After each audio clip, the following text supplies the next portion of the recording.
రవి, నిర్ణయించుకున్నావా?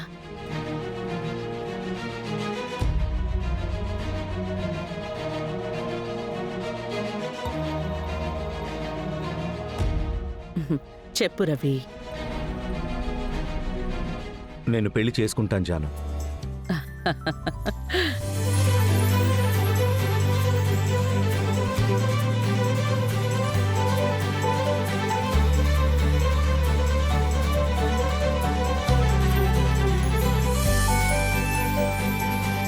నా బంగారు కొండరా నాన్న నువ్వు. చూశారత్తయ్య, అది నా కొడుకంటే. నాకిచ్చిన మాట కోసం వెన్నెలని పెళ్లి చేసుకోవడానికి ఒప్పుకున్నాడు, చూసారా?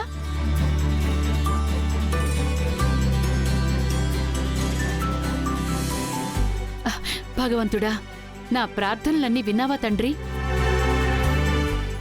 వదినా, కాస్త చక్కెర తీసుకురండి. మా కొంచెం వినమ్మా. నువ్వుండ్రా, నువ్వేం మాట్లాడుకు. అంతా నేను చూసుకుంటాను. మన ఇంట్లో జరగబోయే మొదటి పెళ్లి ఊరు అదిరిపోయేలా చేస్తాను చూడు. వెన్నెలా రా, వెళ్ళమ్మా. జరగమ్మా, జరుగు. అడ్డంగా ఊరికే రా. ఇటు చూడండి, ఈ ఇద్దరి జంట ఎలా ఉందో చూడండి. ఇప్పుడు చక్కెర తీసుకురండి, ఇద్దరు నోట్లో పోద్దాం. మీనా ఉండు.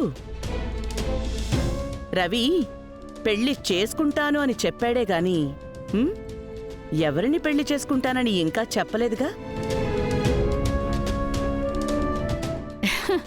ఇంకెవరిని చేసుకుంటాడత్తయ్యా? వాడి అమ్మ ఇష్టమే కదా వాడిష్టం కూడా. మా అన్న కూతురే ఇంటికి కోడలుగా రాబోతోంది, అది వాడికే తెలుసు.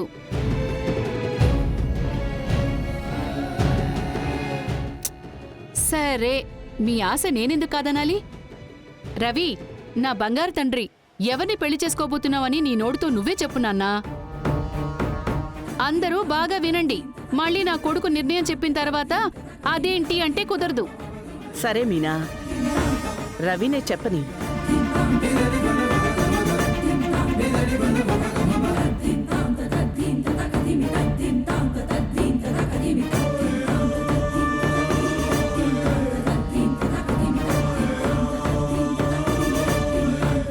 ఏంటి రవి, మౌనంగా నించున్నావు? ఎవరిని పెళ్లి చేసుకోవాలనుకుంటున్నావో చెప్పు నాన్నా.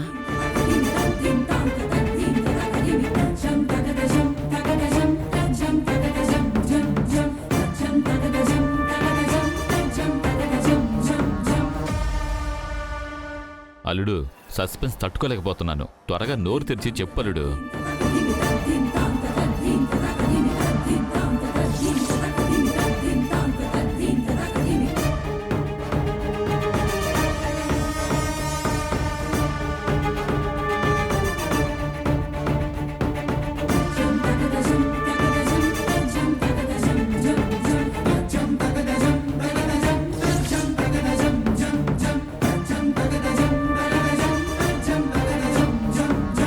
నేను సంయుక్తాన్ని పెళ్లి చేసుకోవాలనుకుంటున్నాను.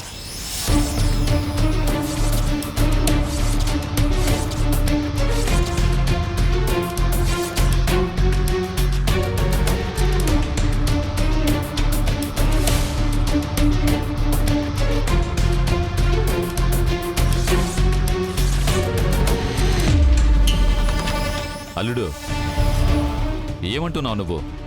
ఆ అమ్మాయితో పెళ్ళేంటి?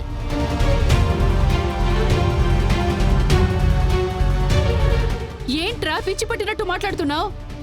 నీకోసం ఇన్ని రోజులు ఒక అమ్మాయి ఇంట్లోనే పెరుగుతోంది. తనని కాదు అని వేరే ఎవరినో పెళ్లి చేసుకుంటానని చెప్తున్నావేంటి? దీనికి నేను అస్సలు ఒప్పుకోను. రవి, నిర్ణయించుకున్నావా? అవును జాను, ఒకటి కాదు 10 సార్లు ఆలోచించాను. సంయుక్తనే నాకు కరెక్ట్గా ఉంటుంది. నేను తన్నే పెళ్లి చేసుకోవాలనుకుంటున్నాను.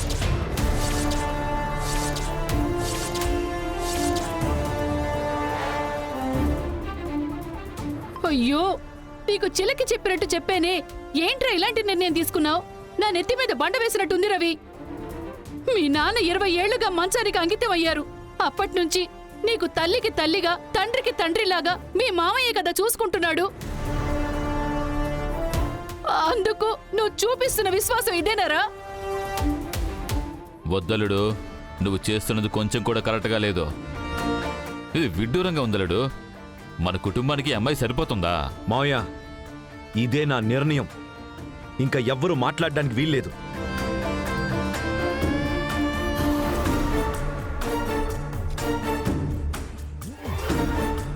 సరే,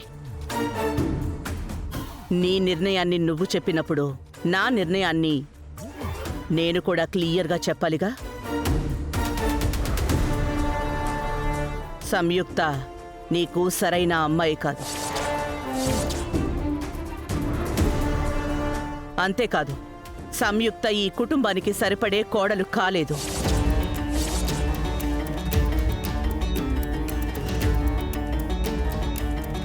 అందుకని సంయుక్తని నువ్వు పెళ్లి చేసుకోవడం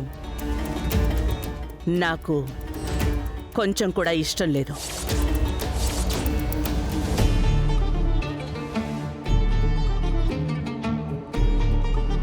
జాను, నీకు శామ్ గురించి పూర్తిగా తెలీదు. అందుకే నువ్వు ఇలా మాట్లాడుతున్నావు. శామ్ చాలా మంచి అమ్మాయి జాను. తను నన్ను, ఈ కుటుంబాన్ని బాగా అర్థం చేసుకుంటుంది. రవి, నేను మీ నాన్నని కన్నదాన్ని. నా జీవితంలో ఎంతో మందిని చూసుంటాను. సంయుక్త ఈ ఇంటికొచ్చినప్పటి నుంచి నేను గమనిస్తూనే ఉన్నాను.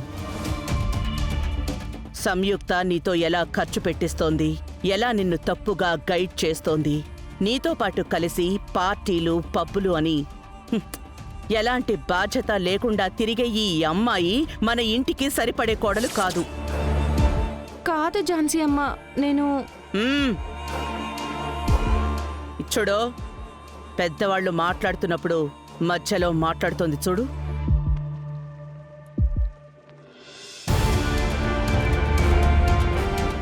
ఏం సంయుక్త, ఏం చెప్పాలనుకుంటున్నావు?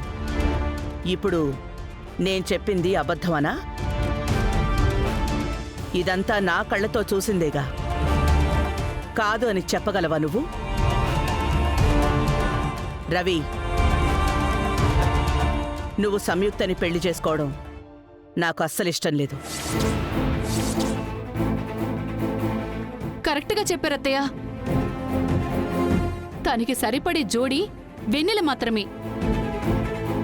ఈ కుటుంబానికి తగినట్టుగా అనువుగా ఉండే అమ్మాయి అంటే అది మన వెన్నెలని. మీనా, నేను సంయుక్తని పెళ్లి చేసుకోవద్దు అనే చెప్పాను. అలా అని వెన్నెలని చేసుకోమని చెప్పినట్టు కాదు.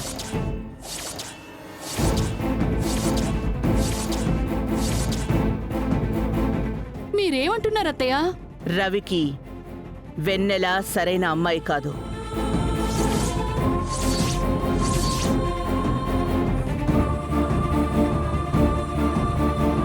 రవి పెళ్లి చేసుకోబోయే అమ్మాయి ఈ ఇంటికి కాబోయే కోడలు మాత్రమే కాదు మీనా, ఈ కుటుంబాన్ని నెక్స్ట్ లెవెల్కి తీసుకువెళ్ళగలిగే నా వారసురాలయ్యుండాలి.